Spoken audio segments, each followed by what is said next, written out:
Welcome back, everybody. It's Friday afternoon, and it's time for another episode of Jiles McCoy Live, your spot for tech, hi-fi, and gaming. Today is episode 310. That's right, season 3, episode 10. And joining us this afternoon is Steve Niemi from Pangea Audio Distributing. Steve, Hi, welcome. Jiles. Yeah, thank you. Good to see you again. Yeah, good to see you as well. It's been a while since you've been on. I guess sometime last year, I think. Yeah, we spoke a couple times last year, and I was putting together the list of stuff to talk about today, and I thought it must be 2 years because we have a lot to talk about. Well, I love having lots of things to talk about. That's always good. But I think to kick things off, let's get everybody grounded. So, if you could tell everyone who you are and a little bit about Pangea, right, and the distributing piece, and then we'll get into the brands and those things as well. Yeah, you got it. So Pangea Audio Distributing is the parent company, owner, distributor, manufacturer for two brands in my title here. Pangea Audio, and that's cables, that's racks, that's stands, that's accessories. And Pangea Audio started 15 years ago as a single power cable. And then we also own, manufacture, distribute Record Doctor. And we're just coming up on the 25th anniversary of Record Doctor. And then our third brand under our umbrella is we are the importer and distributor for Vincent Audio out of Germany for the United States market. So we're based in Grand Rapids. All three of those brands are in our warehouse every day, and we oversee the anywhere from the manufacturing, the design, the development, the distribution, the pricing, the cataloging, the website, you name it. Those are our brands. Awesome, cool. And now you've been kind of at the helm since the very beginning, right? I came in about 7 years ago. So I work closely with Jay Victor, who has done all of our development work. And we talked about Jay a little bit, but for those that don't know, Jay, he's a renowned cable designer and engineer, but he's helped us with a lot of the other projects as well. But yeah, I'm coming up on 7 or 8 years now. Wow, right on. That's super cool. Let's talk a little bit about each of those brands and what they bring to the table, because they're all very distinct and they have a different product mix. And maybe Pangea is a good place to kick that off. Yeah, and Pangea is really where it all started. And the goal with Pangea Audio at the start was power cable. Well, cables in general, or have been controversial. Some people don't even want to talk about them because of the voodoo or the witchcraft or whatever. Sure. So our take on it was cables make a difference, but not everybody at the time, wanted to take a risk on a $300 or $700 power cable. So our idea with Jay was, let's make a power cable for $30, and basically something somebody could take it home, try it, 30-day return policy, just to see if cables make a difference or not. And that's really where it all started. And, here we are 10 or 12 years later with an entire line of cables and furniture and racks and stands. But it all always ties back to, let's make it affordable. Let's make it really good for the money. Let's make it a nice value for the consumer. Awesome. Very cool. And then what's the deal with Vincent? Who are those folks? Yeah, Vincent was also founded many years ago in Germany, in Baden-Baden. And their claim to fame or their design that you'll see quite often is a hybrid design. So you've got tubes in the front end, solid state in the back end. So you get the reliability of solid state with their integrateds and their amps and their phono preamps.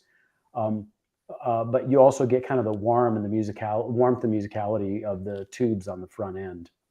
Oh, that's cool. Yeah. So I've looked at preamps and the amps before and even tested those here. And I really like the line. I like that it gives you, just like you said, that hybrid environment of being able to have both pieces, right, for whatever kind of meets your sensibilities. Now, the company, like you said, is based out of Germany, and I think a subset of the entire portfolio is sold in the United States. Is that right? Because I think they have like a really vast catalog of gear if you look at the website. Is that correct? Because as a distributor, we have to kind of pick and choose what we're going to bring in. And every year we go to the Munich show and we meet with them, and they show us all these the cool CD players they make and the streamers and the headphone amps. But we just have to pick and choose as a distributor. So you will find things in the Vincent catalog in Germany that we just don't bring into the US. But what we do bring in sells quite well, and it fits in with the Pangea philosophy. You get a lot of bang for the buck with Vincent Audio. Yeah, I was shocked at the bang for the buck that you get actually. I've just as an example, and we're going to talk about Axpona a little bit later in the episode, but Axpona just happened, and that's the one of the big North American shows, right? And you get to listen to everything from uh stuff on the third floor, which is like reasonable priced things, to the ballrooms, which are like aspirational for most people, including myself. And uh, when I think about Vincent, it punches above its weight, and I hate to say that because that's like it's such a trite term, like, oh, it's a lot of bang for the money and bang for the buck and punches above its weight, but it's really good, and really appreciate that the brand is interested in bringing that level of quality and sound to a level that's affordable for most people. It's really cool. I really appreciate that. That's super cool. All right, so after Vincent, that brings us to the Record Doctor, Yeah. and it sounds like that's all about vinyl, right? It is. It started as a single manual cleaning machine. I can actually bring up the link just because this might be just easier to see than to try just to describe. So the Record Doctor, this is the 20th anniversary, which we introduced, I think, 4 years ago. Record Doctor 6. So the idea is you put your record on there, brush some fluid around the top, flip it over, and flip the switch. And there's a very strong vacuum motor in there that actually extracts the fluid, the dirt, the dust, the grime, the oil, whatever, as you manually turn that knob on the top.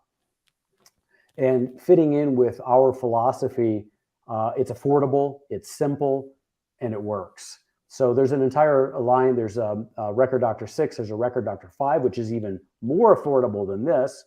And then there's an entire slew of accessories that go along with it, as far as brushes and fluids and clamps and you name it. Right. Well, speaking of clamps, I even have my Record Doctor original OG tall clamp. I didn't know, everybody, but this is the collector's item version of the clamp. There's a new lower profile version, and this with there, yeah. So we can, if I can make it focus, there we focus, so you can see the difference there, new versus old. And just before the show, we were talking about these clamps in particular, and apparently, as times have changed, and and designs have changed a little bit.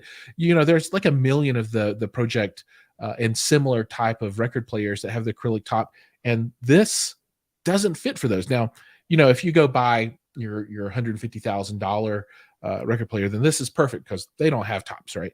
But if you want to close that top, then the low profile is perfect for that. And I really appreciate that. You're watching the market, and Record Doctors out there checking the heartbeat of the marketplace to find out what's needed. Oh, how good was that? So that's cool. We've got a question from Triple D is with us, and he says he's got Pangea stands around the house, and he didn't know that you guys are still kicking. Now, if you go to any of the shows, you'll know they're kicking because like every other room has a Pangea stand in it. It's kind of crazy. So, my hat's off to you for that. You really, really get the brand out there for that. And he says these stands are 20 years old. Is it possible that it's the same brand? Is it the same Pangea? Well, our first set of speaker stands that we made was probably 12 or 13 years old. I don't know about 20 plus years. No. Maybe that 20 is a little exaggerated, and maybe it's like some of the early ones. It could be. I don't know of anybody else that ever made furniture under the Pangea name other than us. I mean, we own the trademark for both Pangea and Pangea Audio. So I'm guessing those are probably ours. You could always send a picture to sales@pangeaaudio.com, and I will respond to that. I'd love to see pictures of some of our vintage stuff. Yeah, that's cool. And before we move on, I've always really liked the name Pangea, and for folks that don't really know the origin of the word, Pangea is the name of the early So if you look at the history of the Earth, right, and you know how land moves around and that kind of stuff, Pangea was the name of the, I don't know, the proto continent or whatever, before, when everything was like one big land mass, before tectonic plate movement kind of broke everything apart. So way back in the day, you know, it was everything all together. So I kind of like that concept. You know, Pangea is like all these things coming together to make your system work really, really well. See, there it is. Yeah, there's a picture of it. You know, before everything kind of slid around.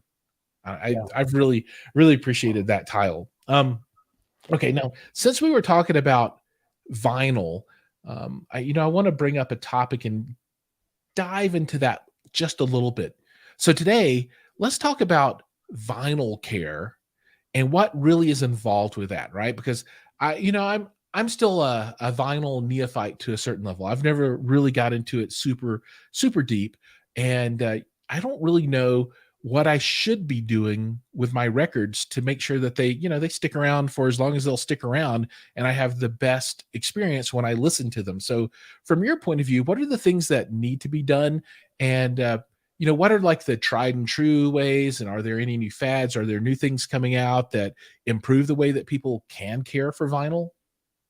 Yeah, vinyl care has really come a long way. I'd probably say, especially in the last 10 years, with the resurgence, there's been a lot of companies, including us, that have really paid attention to what you want to do and what you don't want to do. Obviously, you don't want to touch the playing surface of the record. That's just, basic care of holding it by the edge, something like that. For cleaning it, anywhere from, you can start anywhere basic with a microfiber cloth. This isn't a perfect example, but just to get the dirt off, because not only are you trying to protect and care for the vinyl, but the stylus, which is can be a very Very expensive. expensive. Yeah. Yeah, it can be very expensive component. So you want to make sure you're actually partially cleaning the record because it sounds better. It's going to last longer, but you're also helping the longevity of your stylus. So there's that consideration as well. So you can start anywhere just with a basic microfiber cloth. Costco makes great these bags of, I think they're 50 or something for not a lot of money. They're Right. yellow. I love them for cleaning the car, brushing the dust off of just anything in the office or the LPs. The next step from there would be a brush. It doesn't have to be ours. It can be, but just having a brush to take around the surface of the record. Most of the brushes, whether they're synthetic bristles like this or they're goat hair, Oh, will have wow. some sort of natural static characteristic or anti-static characteristics to help attract and pull the dust away. So this is really your next step, would just be dry brushing, just to get the dust and the dirt off just before you play. Right. So this, Um, now you've reached my level of album care at this point, LP care. So I feel bad when I take it out and I get my fingers a little too far in there. I'm like, oh no, I touched it too much, But I hold it on the edge, and then I have a brush, and it's actually a record doctor brush, and I use that. But that's the ceiling I've hit. But I don't feel like it's enough. Yeah, so to go from there, now we're going to introduce fluids.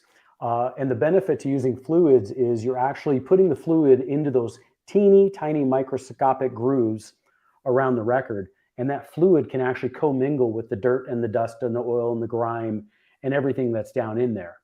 So from there, how do we get the fluid off? You don't want it just to dry in there. Right. So you certainly want to at least brush the fluid around to make sure it gets completely down into the grooves. And you And can use then that same brush that you use to dry brush with for that. as long as it's a brush that's rated for wet and dry brushing, Okay. most of them are, not all of them are. All of our brushes are good for wet or dry brushing. Or you could keep two, use one for wet and one for dry if you want to be a purist about it. Mhm. Also on the fluid, there's a lot of some good videos about mixing your own. We recommend a non-alcoholic based fluid. You can buy concentrates and mix your own with distilled water. Ours is a detergent based non-alcoholic fluid. So once you have the fluid in there, it's commingled. Now you want to get the fluid and the dirt and everything out of there. You could use the microfiber cloth, but understand you're not going to get all of the dirt and things out of there. You're Right, and it seems like still, stuff would settle, right? So so the deepest part of the groove, that would be where everything starts to collect at that point. Yeah. Yeah. So there are other products like the Spin Clean, which is this. It's a plastic bath. They're made in Indiana. They've been around 50 years. Put the record in, and you turn it manually, and that takes it through the bath. While it's going through the bath, the fluid is actually going in and out of the grooves naturally as you're Mhm. turning the record in there. That actually helps the fluid extract the dirt just from that motion. You can also put your record with the fluid on it up onto a drying rack, one of those dish drying racks, Okay. to help extract the fluid as well. Or you could use a vacuum-based machine like our Record Doctor, and there's other vacuum-based machines out there. That is really the best way to get the fluid out there is to pull it out with a vacuum. Okay. That would be your next step. And then if you want to go beyond that, there are fully automated machines that apply the fluid, apply the vacuum, and do all that. And then above that would be ultrasonic, where you're actually, you know, vibrating the dirt and the dust, and that's a whole nother level. Right. Yeah. So that always makes me think of a trip to the dentist because when they clean your teeth, they use a little ultrasonic uh, tool, and it's obviously super effective because they can get a lot of stuff out of there if they want to. So what is the price range if you have any idea when you want to get up to that ultrasonic level of cleaning? And I assume this would be for the most hardcore of vinyl lovers, right? Yeah, and you want to be careful here because you will find machines on the interwebs that claim they're great for vinyl, and really all they are is a jewelry bath that they've inserted an axle so you can spin your record through there. But they may not be set to a point that is optimized for vinyl, and you actually may be. And there's actually videos you'll find. You can actually be damaging your vinyl Oh, if you put too much energy through it. So I would stick with some of the more reputable brand names, people that actually are in the vinyl business, make them for vinyl LP records. You'll spend a little more, in the 600 and up range for a reputable product, but I think that beats blowing holes in your records. well, yeah. I mean, there are records out there that are much more expensive than $600 a piece, and those are the ones that you really want to take care of well. So, I think it behooves the real collector to have the correct tools to keep these things in the best shape, right? Because it's nice to look at them, but you want to be able to play them and listen to them too. And if they're not clean, that's going to introduce more of that snap, crackle, and pop, right? Yep, absolutely. Great. Yeah. Okay. Uh, Now I think it's time to shift gears again. And earlier in the episode, we had mentioned shows, and Axpona just happened, and I want to talk a little bit about the show that happened this past week. And to do that, I'm going to invite in another special guest, Adam Somer from Somer Associates LLC. Adam, Hey, welcome. hey, Giles. Hey, Steve. How are you? Hey, Adam. Doing super well, man. Good to have you on the show. Good to see you. Same here. Yeah, so I want to talk a little bit about Axpona and our takeaways. But before that, let everybody know who you are, so they can kind of get a feel for who the Adam is. Because I know you and love you, but they might not have met you before. I'm Adam Somer. I have a boutique public relations agency here in Brooklyn, New York, specializing in pro and consumer audio. In fact, this month celebrated the 20th year in business as a solo act, LLC. Thank you. Woohoo, Thank congrats. you. Yeah, tell me about it. And I've been doing it for started about 15 years before that. So it's my specialty, I guess, but it's also my passion, which makes it really easy to jump into it every day because I love the stuff. And I'd be following it just as closely if I drove a cab for a living. It's just what I do. So it's really a thrill. And as many people in this industry have said, we got into it so we don't have to pay retail.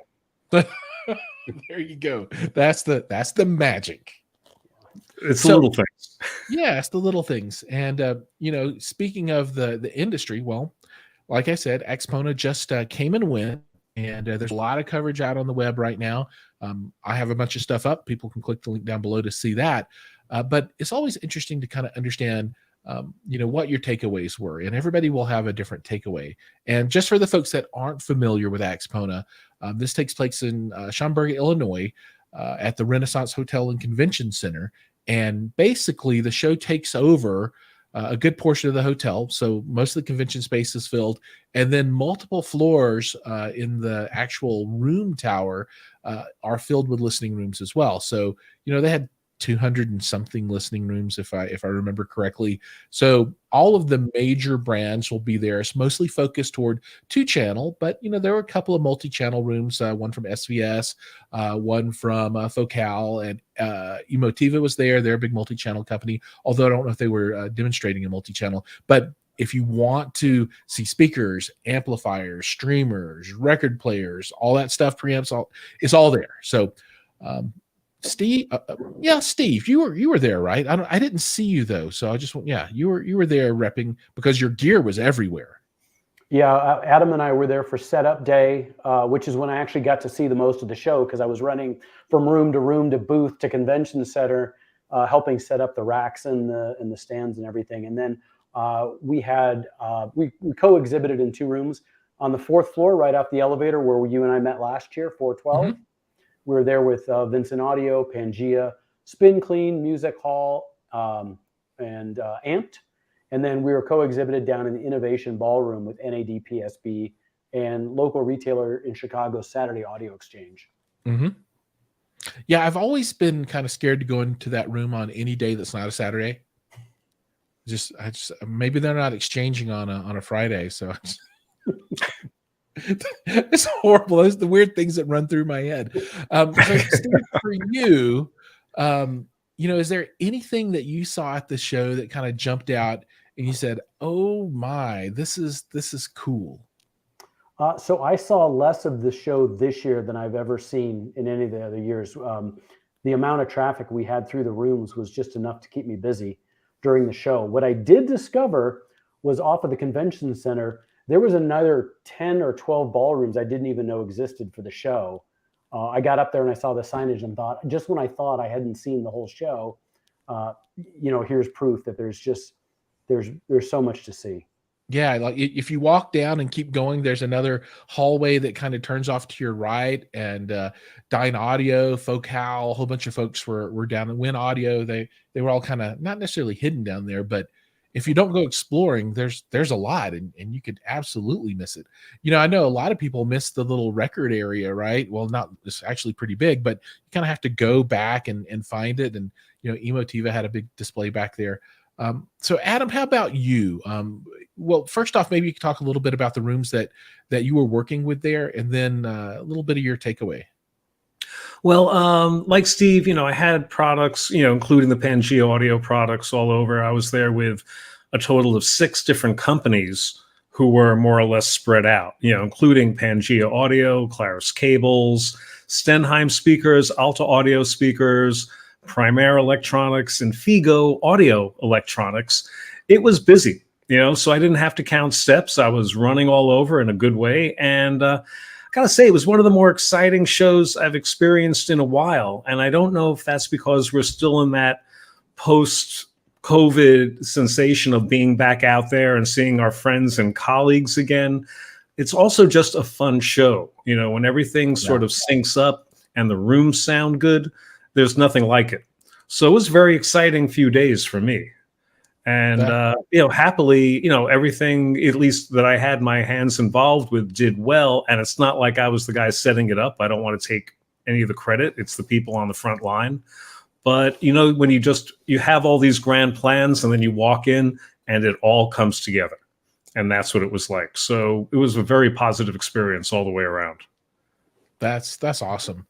I spent a lot of time running around, and I guess one of my favorite pieces of the show, and I think for people that are at a lot of shows, this becomes one of the pieces that they really like, is being able to see everybody again, right? And that for me, that's everybody, Adam in your role, Steve People in your role, all the reps from the different companies. I got to see Sue Toscano, and it's just everybody was there.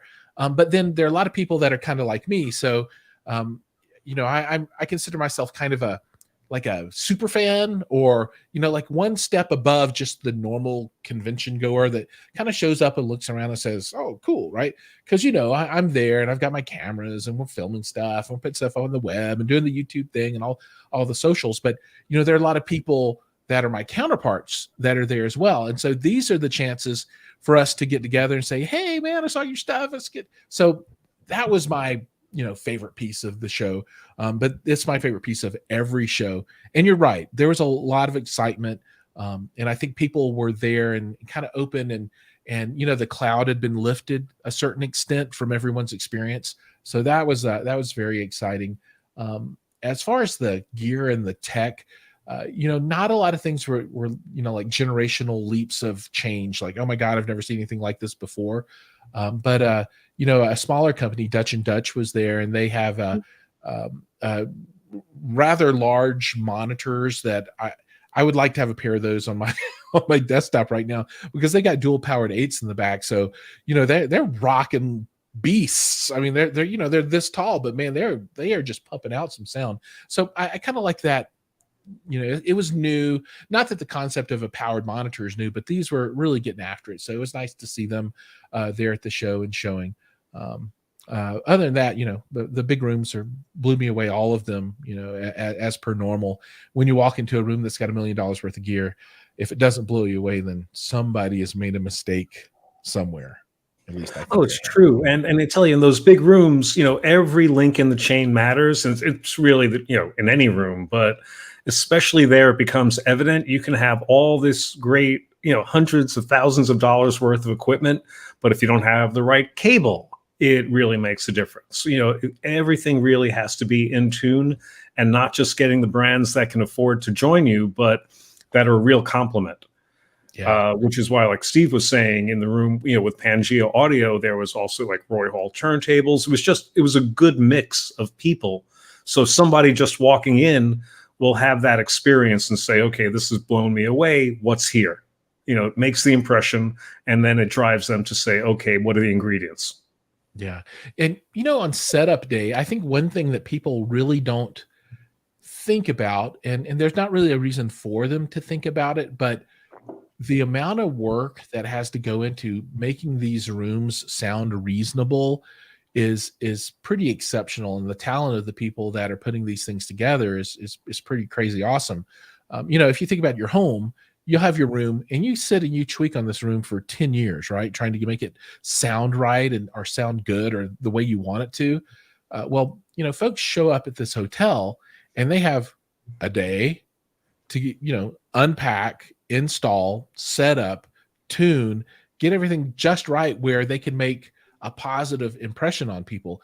And, they're doing in a few hours what it takes, somebody like me, a very long time to do. So yeah, I applaud everybody that shows at Axpona or any other show, because there's a lot to the logistics and getting all this stuff set up so that we can come in and have a great experience and learn something new. So yeah, there's a lot to that I really appreciate. Oh, sure. Yeah. All right, folks. Just like clockwork, we are ticking right on to the half hour. So we have timed this perfectly. Everybody that's out there watching, thank you so much for joining us today. Your time is valuable, so spending it with me and the guests is a privilege for me. So thank you so much, Steve, Adam. Thank you guys for coming on. It's a pleasure as always to see you, and I'm happy to hear that everything is going well and has been successful so far this year for you. Thanks. Yeah. All right, everybody else. Thanks again, and see you in the next one.